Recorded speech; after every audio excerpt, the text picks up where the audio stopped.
How do? I know these intros just keep getting worse and worse. I'm sorry, but I'm trying to be funny, and as we all know, I'm not. So I'm back for another little discussion. I thought this time we'd discuss everybody's favourite Jurassic theropod, Allosaurus. We're doing a video on Allosaurus. But for those two people who are watching this video right now and don't know what an Allosaurus is, let me fill you in. Allosaurus was a genus of theropod dinosaur from the late Jurassic period of North America and Europe. It lived from about 155 to 145 million years ago, from the Kimmeridgian to the Tithonian. At the moment, we have 3 species of Allosaurus. I hope it doesn't bite me. This fella here is Allosaurus europaeus and is actually known from the Lajarinia formation of Portugal. It lived slightly earlier than the other Allosaurus and therefore is thought to be possibly a direct ancestor, meaning that Allosaurus moved from Europe over to America via a land bridge. However, we do need more fossils of this particular species to understand whether this is true or not.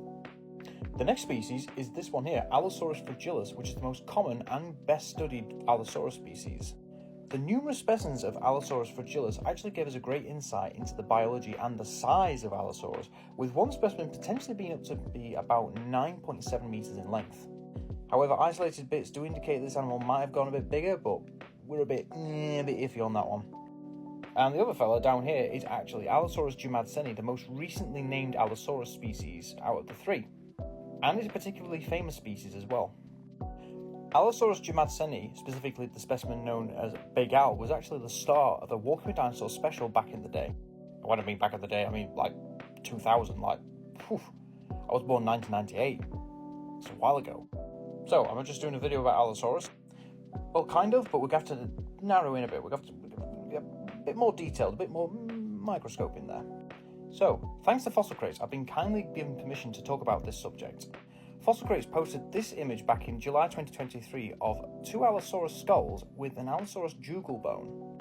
And the question was, what does this jugal bone belong to? Does it belong to Allosaurus fragilis at the top or Allosaurus jumadseni at the bottom? And this is quite an interesting feature in Allosaurus because we can actually determine the 2 species of North American Allosaurus, Allosaurus fragilis and Allosaurus jumadseni, apart from their jugal bones and other skull elements. In Allosaurus jumadseni, the jugal bone's ventral margin, basically the bottom bit that makes up part of the mouth, is flat. While the jugal bone bottom bit, if you like, in Allosaurus fragilis is sort of almost like U-shaped, it's got a bit of a bend to it. And Fossil Crates was pointing out that some specimens actually show an interesting transition. I even commented on the original post that I will put a link to in the description, I guess. I put a comment suggesting that possibly Allosaurus jumadseni transitioned into Allosaurus fragilis, and thus maybe had an ecological adaptation.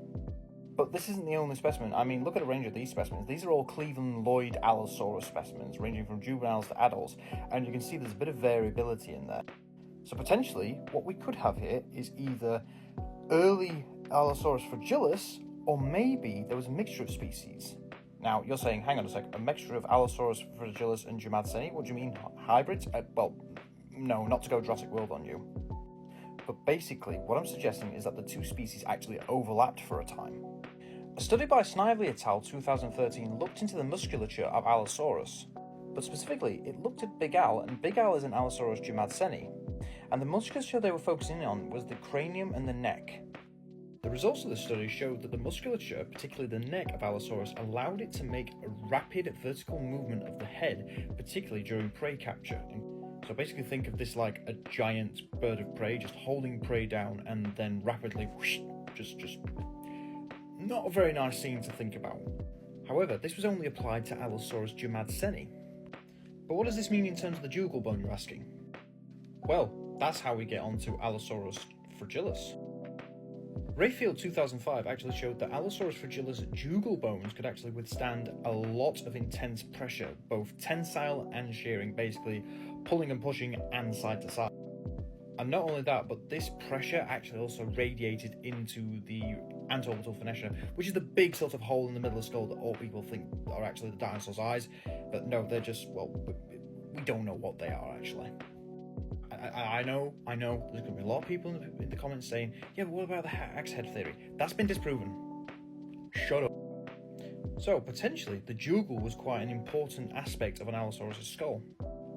Now, this could mean that Based on the fact that these animals had the same muscle attachment on the neck to the head, this possibly means that Allosaurus jumadseni either had a more robust back of the skull that was able to withstand more pressure, or was doing the vertical head movement a lot more efficiently and a lot more powerfully than jumadseni. This could therefore mean that if the two species did exist together around the same time, they could niche partition. Jumadseni going after some of the softer prey, while Allosaurus fragilis going after some of the bigger, more dangerous prey items. And there's a little addition to this. This is just a little thing I've actually heard just in general knowledge, but triangles are actually really good at withstanding stress, so maybe Allosaurus fragilis' skull was better at just withstanding stress compared to Allosaurus jumadseni, and maybe newly evolved herbivores such as larger sauropods, or maybe new species of stegosaurs, or maybe even the new ankylosaurs that show up in the Morrison Formation.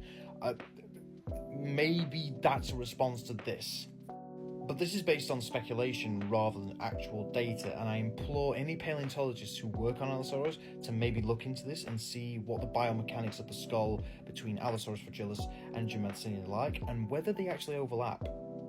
Now, I just want to thank Fossil Crates for allowing me the chance to actually have the permission to talk about this subject. It's a very interesting subject, and what they've pointed out is definitely interesting, and I hope we find an answer to this. But yeah, what do you guys think? Please post any comments or any discussion just down below. I'd love to hear what you have to say. Hopefully we solve this soon, but paleontology is a field about waiting, and we've got a lot of waiting to do. Alright guys, see you later, take care, ta-da.